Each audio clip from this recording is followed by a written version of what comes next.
नमस्कार, आप देख रहे हैं न्यूज़ वन इंडिया। आपके साथ मैं हूं सुरभि तिवारी और मैं हूं आपके साथ ऋतु तोमर। टॉप एजेंडा की शुरुआत करेंगे बड़ी खबर के साथ। आज पश्चिम बंगाल में गरजेंगे सीएम योगी आदित्यनाथ। कुल 3 जनसभाओं को संबोधित करेंगे सीएम योगी। पुरुलिया, बांकुड़ा और पश्चिम मेदिनीपुर में जनसभा करेंगे सीएम योगी। सुबह 11 बजे पहली जनसभा को संबोधित करेंगे, पुरुलिया में होगी, यानी कि लगभग अब से 1 घंटे बाद। उसके बाद दोपहर 1 बजे बांकुड़ा में जनसभा को संबोधित करेंगे और उसके बाद तीसरी जनसभा होगी 3 बजे मेदिनीपुर में। संबोधित करेंगे लोगों को सीएम योगी आदित्यनाथ। तो इस बार पश्चिमी बंगाल के चुनावी रण में हुंकार भरने वाले हैं सीएम योगी। पश्चिमी बंगाल में 294 सीटों पर कुल 8 चरणों में वोट डाले जाएंगे, जिसको लेकर आज मुख्यमंत्री योगी आदित्यनाथ 3 जगहों पर पुरुलिया, बांकुड़ा और पश्चिमी मेदिनीपुर में जनसभा को संबोधित करेंगे। आपको बता दें कि पुरुलिया वही जगह है जहां पर पिछली बार जब लोकसभा चुनाव में मुख्यमंत्री योगी आदित्यनाथ जनसभा करने पहुंचे थे तो ममता बनर्जी सरकार ने अब उनका हेलीकॉप्टर वहां उतरने नहीं दिया था। लेकिन अब वही पश्चिमी बंगाल है जहां पर ताबड़तोड़ रैलियां बीजेपी की चल रही हैं। चुनाव है, विधानसभा चुनाव, और सबसे बड़ी बात ये कि हिंदुओं को साधने के लिए, कोर हिंदू वोटर्स को साधने के लिए बीजेपी ने एक बार फिर से स्टार प्रचारक के तौर पर मुख्यमंत्री योगी आदित्यनाथ को उतारा है चुनावी जमीन पर। हालांकि ये कोई पहली बार नहीं है जब किसी अन्य राज्य के चुनाव में मुख्यमंत्री योगी आदित्यनाथ को प्रचार के लिए भेजा जा रहा है, बल्कि इससे पहले भी कई बार मुख्यमंत्री योगी आदित्यनाथ अन्य राज्यों में चुनाव के प्रचार के लिए पहुंचे हैं, जहां पर बीजेपी ने भारी जीत भी हासिल की है।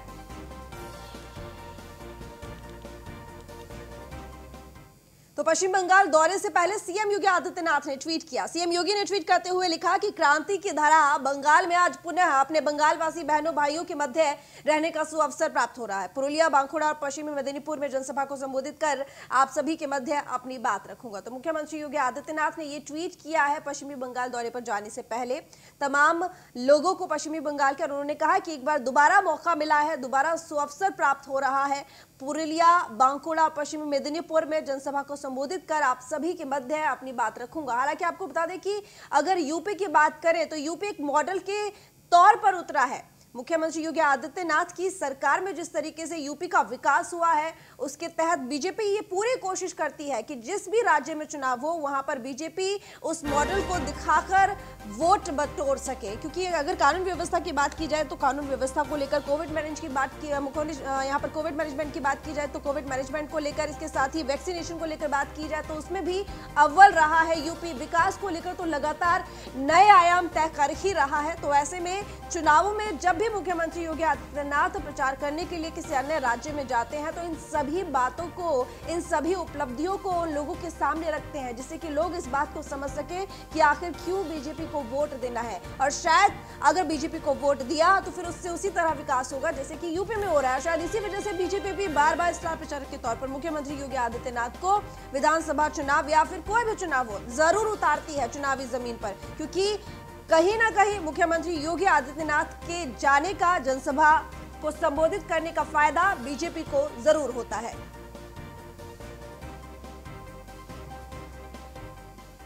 और वहीं दिल्ली में केंद्रीय कैबिनेट की बैठक आज होनी है। दोपहर 1 बजे कैबिनेट की बैठक बुलाई गई है। बैठक में हो सकते हैं कई अहम फैसले। तो आज दिल्ली कैबिनेट की बैठक होगी और इस बैठक में कई अहम फैसलों पर विचार किया जा सकता है। दोपहर 1 बजे कैबिनेट की ये बैठक होगी।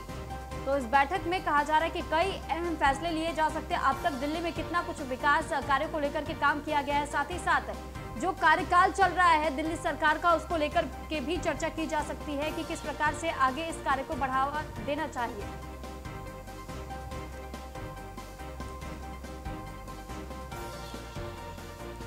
इस पर अधिक जानकारी के साथ ब्रजेश श्रीवास्तव, एसोसिएट एडिटर, हमारे साथ फोन लाइन पर जुड़ चुके हैं।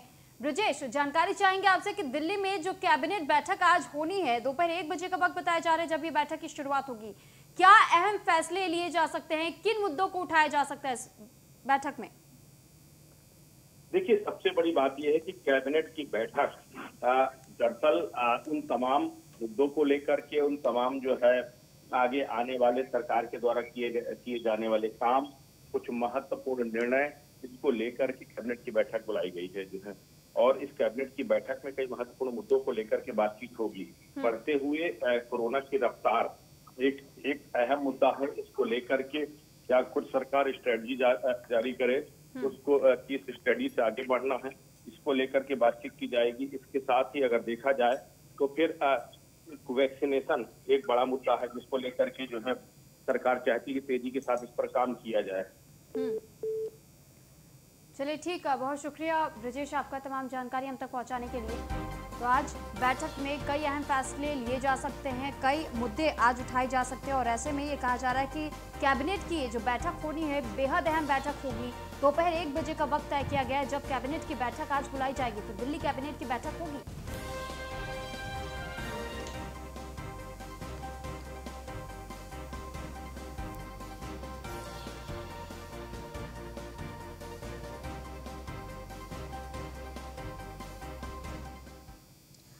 तो दिल्ली से खबर, जहां पर कल सभी राज्यों के मुख्यमंत्रियों के साथ बैठक करेंगे पीएम नरेंद्र मोदी। देश में बढ़ते कोरोना संक्रमण को लेकर वीडियो कॉन्फ्रेंसिंग के जरिए बैठक करेंगे। कोरोना वैक्सीनेशन को लेकर चर्चा होगी और इसके साथ ही कल सुबह 11 बजे मुख्यमंत्रियों के साथ ये वीडियो कॉन्फ्रेंसिंग के जरिए प्रधानमंत्री नरेंद्र मोदी जुड़ेंगे। कोरोना के खिलाफ लड़ाई और वैक्सीनेशन अभियान पर फीडबैक लेंगे। देश के कई राज्यों में कोरोना संक्रमण के मामले लगातार बढ़ रहे हैं। पिछले 24 घंटे की अगर बात करें तो देश में कोरोना के जो नए मामले आए पिछले 24 घंटे में उनकी संख्या 26,000 रही है। देश में 1,13,85,339 संक्रमितों की संख्या है। देश में 2,19,262 एक्टिव केसों की संख्या है। तो यह आंकड़ा है फिलहाल का और 24 घंटे में 26,000 नए केस सामने आए हैं। लगातार कोरोना संक्रमण एक बार फिर से अपने पीक पर है, अपने पैर पसारने लगा है। तो ऐसे में ये बैठक प्रधानमंत्री नरेंद्र मोदी की देश के सभी राज्यों के मुख्यमंत्रियों के साथ वीडियो कॉन्फ्रेंसिंग के जरिए प्रधानमंत्री नरेंद्र मोदी मुख्यमंत्रियों के साथ जुड़ेंगे, जिसमें यूपी के मुख्यमंत्री योगी आदित्यनाथ भी शामिल होंगे। हालांकि आपको बता दें कि कुछ ऐसे राज्य हैं जिसमें सबसे ज्यादा कोरोना संक्रमण का प्रभाव पाया गया है। जैसे कि महाराष्ट्र की बात की जाए तो सबसे ज्यादा महाराष्ट्र में केस मिले थे, राजस्थान में भी मिले। ऐसे में कुछ ऐसे राज्य हैं जहां पर लगातार संक्रमण बढ़ा है और संक्रमण को रोकने के लिए, कोरोना पर नियंत्रण पाने के लिए ही ये बैठक चल रही है, जो कि कल 11 बजे होगी। वीडियो कॉन्फ्रेंसिंग के जरिए तमाम मुख्यमंत्री जुड़ेंगे और इसके साथ ही जो कोविड वैक्सीनेशन की प्रक्रिया चल रही है दूसरे चरण पर वो पहुंच चुकी है। अब ऐसे में किस तरीके से इस वैक्सीनेशन की प्रक्रिया को तेजी दी जा सकती है, कैसे बढ़ाया जा सकता है, कैसे इसको गति दी जा सकती है और कैसे कोरोना पर काबू पाया जा सकता है, इन तमाम मुद्दों को लेकर कल 11 बजे प्रधानमंत्री नरेंद्र मोदी देश के सभी राज्यों के मुख्यमंत्रियों के साथ चर्चा करेंगे, बैठक करेंगे और मंथन करेंगे।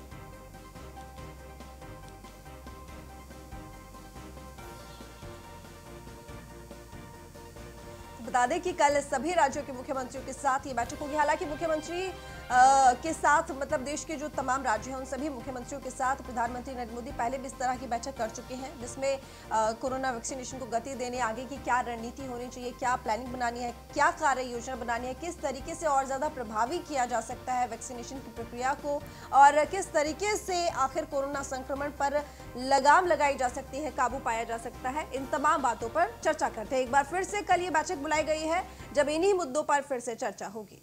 और अब खबर सुल्तानपुर से, तो सुल्तानपुर के कुड़वार में ग्राम चौपाल लगाएंगे स्वतंत्र देव सिंह। बीजेपी प्रदेश अध्यक्ष स्वतंत्र देव सिंह चौपाल को संबोधित करेंगे।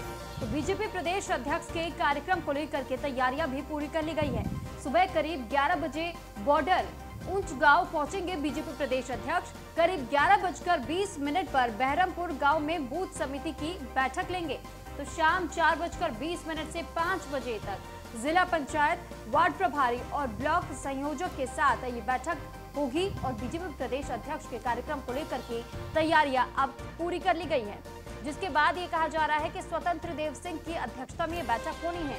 तो कल 11:20 से ये बैठक शुरू होगी और 11 बजे से ही ये कहा जा रहा है कि सभी के पहुंचने का सिलसिला शुरू हो जाएगा। 11 बजे तक बॉर्डर उचगांव पहुंचेंगे बीजेपी प्रदेश अध्यक्ष। तो 11:20 पर वक्त बताया जा रहा है जब वो इस बैठक को संबोधित करेंगे। तो स्वतंत्र देव सिंह की अध्यक्षता में बैठक बुलाई जा रही है और कुड़वार में ग्राम चौपाल लगाने की तैयारी में स्वतंत्र देव सिंह नजर आ रहे हैं। तो बीजेपी प्रदेश अध्यक्ष स्वतंत्र देव सिंह चौपाल लगाएंगे। दरअसल इस चौपाल के माध्यम से लोगों के बीच में संदेश जारी करने की कोशिश की जा रही है बीजेपी की तरफ से कि क्या कुछ कार्य अब तक बीजेपी की तरफ से किया गया है और लोग किन किन बातों को ध्यान में रखते हुए अपना वोट डालें, क्योंकि अभी आने वाले समय में पंचायत चुनाव आने को है और साथ ही साथ विधानसभा चुनाव की तैयारियां भी करते हुए नजर आ रहे हैं बीजेपी के तमाम सदस्य। और इसी वजह से स्वतंत्र देव सिंह भी लगातार ऐसे मौके तलाश रहे हैं जब ऐसी बैठकें होती रहे, लोगों को बीच में वो जब जा रहे हैं तो उनके पास वो अपने साथ एक पूरा रिपोर्ट कार्ड लेकर के जाना चाह रहे हैं, ताकि लोगों को ये समझाया जा सके कि कितना विकास का कार्य करवाया गया है बीजेपी की सरकार में।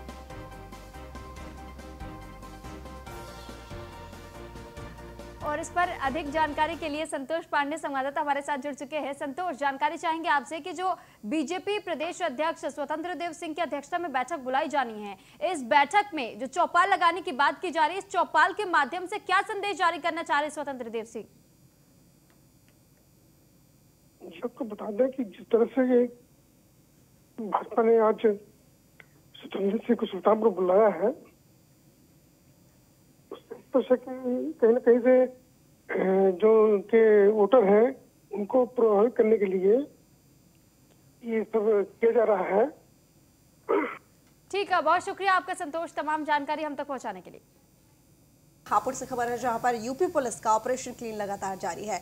पुलिस और बदमाशों के बीच में मुठभेड़ के दौरान शातिर लुटेरे गिरफ्तार बदमाश से लूटी हुई बाइक और तमंचा बरामद कर लिया गया है। तो बता दें आपको कि मुठभेड़ के दौरान शातिर बदमाश गिरफ्तार हो गया है और गिरफ्तार बदमाश से लूटी हुई बाइक और तमंचा भी बरामद किया गया है। तो यूपी पुलिस का ऑपरेशन क्लीन लगातार जारी है और हापुड़ में पुलिस और बदमाशों के बीच में मुठभेड़ हुई। मुठभेड़ के दौरान शातिर लुटेरे गिरफ्तार किए गए और गिरफ्तार बदमाश के पास से लूटी हुई बाइक और तमंचा भी बरामद किया।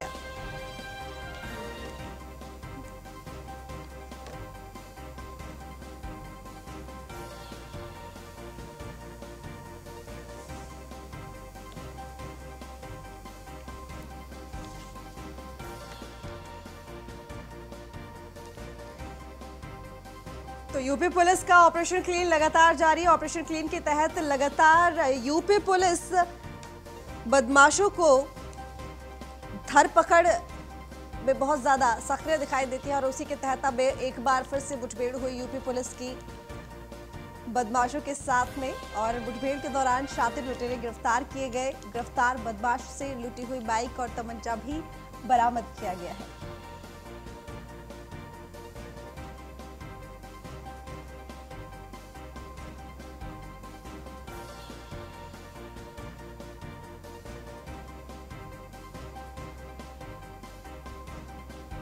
तो ये तस्वीरें उसी वक्त की हैं जब मुठभेड़ हुई और मुठभेड़ के बाद ये शातिर बदमाश पुलिस की गिरफ्त में।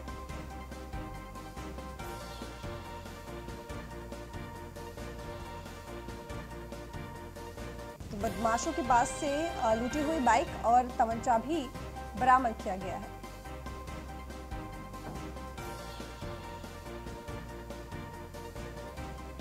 तो मोहित चौधरी हमारे संवाददाता जुड़े हुए हैं ज्यादा जानकारी के साथ। मोहित, ये मुठभेड़ कैसे हुई पुलिस की बदमाशों के साथ में?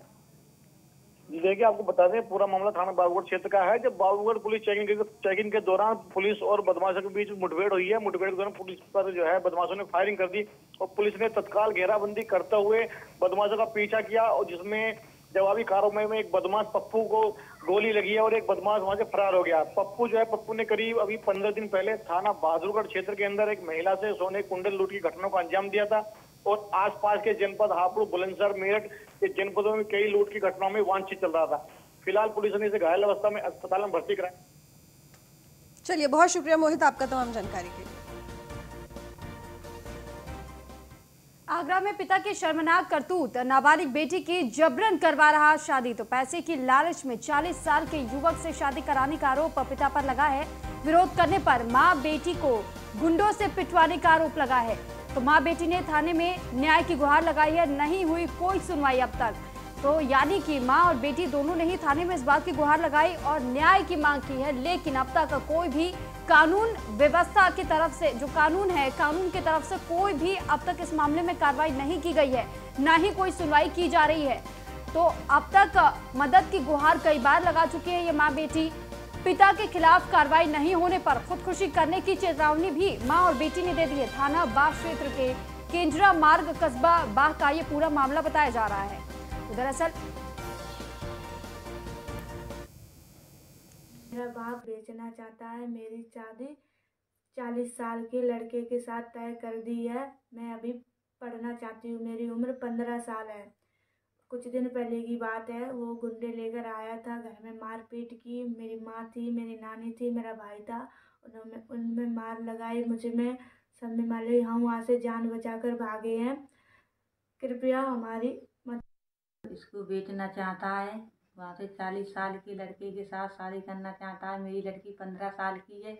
मेरे विरोध करने पर मेरी मारपीट की, मेरे घर पे गुंडे लगा करके, उसका भाई साथ है मुन्नेश, घर पे लगा करके मारपीट करी, कुड़ारी शब्दों से मेरी मारपीट करी, गेट खोल के कोशिश करी। हमने पुलिस से मदद मांगी, पुलिस ने हमारी कोई मदद नहीं करी, कोई सहायता नहीं की।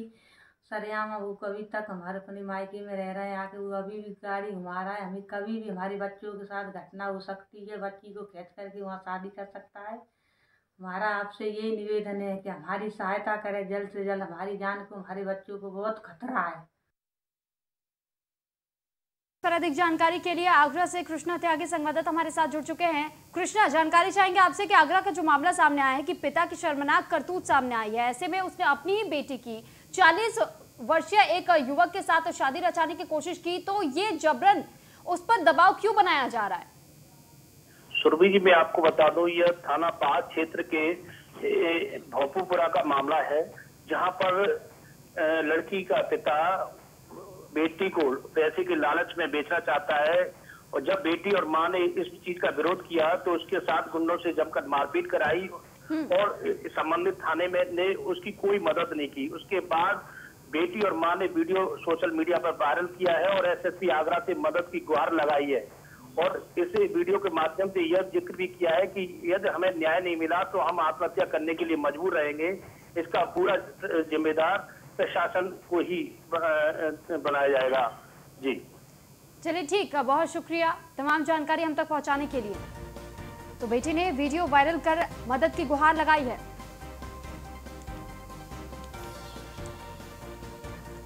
तो पिता के खिलाफ कार्रवाई की मांग को लेकर के थाने में पहुंची, लेकिन बेटी और मां की कोई नहीं सुन रहा। तो सिद्धार्थनगर से खबर है, जहां पर चल रहे काला नमक महोत्सव में फैशन शो का आयोजन किया गया। शो में जिले के अधिकारियों के साथ ही कई स्कूलों के बच्चों ने हिस्सा लिया और शो का समापन के दौरान प्रतियोगियों को डुमरियागंज विधायक राघवेंद्र प्रताप सिंह ने सम्मानित भी किया और प्रमाण पत्र बांटे। इस दौरान सीडीओ पुलकित गर्ग ने बताया कि काला नमक महोत्सव में फैशन शो आयोजन में मुख्य थीम काला नमक की खेती और उत्पादन को बढ़ावा देना था।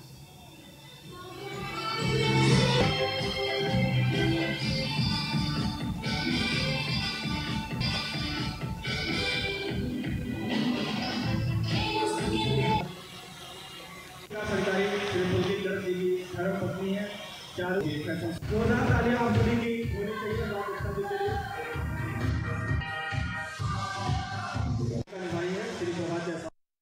काला नमक फैशन शो जो है वो काला नमक महोत्सव की थीम को ध्यान में रखते हुए किया गया। आपने नोटिस किया होगा कि सभी कपड़ों में जो है वो कहीं ना कहीं हमने काला नमक को, जो चावल की खेती है, उसको ज़रूर हमने जोड़ा, और इसका मकसद यही था कि जो काला नमक की ब्रांड है वो पूरे देश में जाए और देश में ही नहीं दुनिया में जाए। और उसमें हम सबसे खुशी की बात ये थी कि हमारे ही जनपद के जो बच्चियां हैं और जो बच्चे हैं उन्होंने पार्टिसिपेट किया, और उनका एक्साइटमेंट देखकर, जब मैं इसको कर रहा था ऑडिशन को, तो मुझे लगा कि उनका एक्साइटमेंट देखकर मुझे भी प्रतिभाग करना चाहिए। तो इसमें कोई विनर नहीं है, बल्कि सबसे ज़्यादा तो विनर हैं जो हमारे जनपद के सभी बच्चे हैं जिन्होंने इसमें प्रतिभाग किया, और मुझे उनके साथ प्रतिभाग करते हुए बहुत खुशी हुई। खबर अमरोहा से, विकास भवन में कोरोना ने दस्तक दे दी है। सीडीओ समेत 2 अधिकारी कोरोना के संक्रमित हो चुके हैं। सीडीओ के परिजन भी कोरोना की चपेट में आ गए हैं। जिले में मार्च महीने में मिले 16 कोरोना संक्रमित, तो जिले में कोरोना से हो चुकी है 50 लोगों की मौत। तो अब तक जिले में 50 लोगों की मौत की पुष्टि की जा चुकी है कोरोना संक्रमित होने की वजह से, और जिले में मार्च महीने में 16 कोरोना संक्रमित पेशेंट्स मिले थे, जिसके बाद से अब ये संख्या लगातार बढ़ती जा रही है। तो अमरोहा की खबर आपको बता रहे, विकास भवन में कोरोना ने एक बार फिर से दस्तक दे दी है, और ऐसे में लगातार इसकी चपेट में कई लोग आ रहे हैं।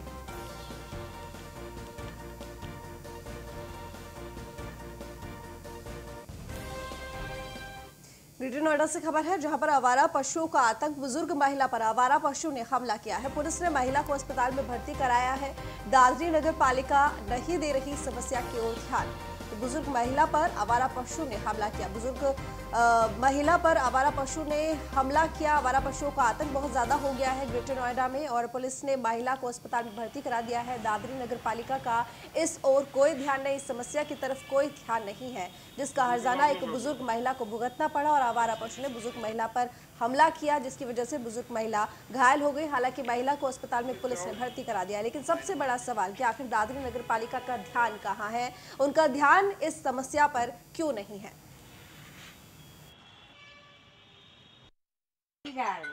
अच्छा, बाजार बज रहा था। अच्छा, मैं आ बैठी थी, आज में भाजी मैं मानना था, मैं बीच में आ गई बेटा एकदम। मैं हाँ ऐसे घूम गई मैं। अच्छा, हाँ ये पता नहीं है लात लगी है मैं हुआ।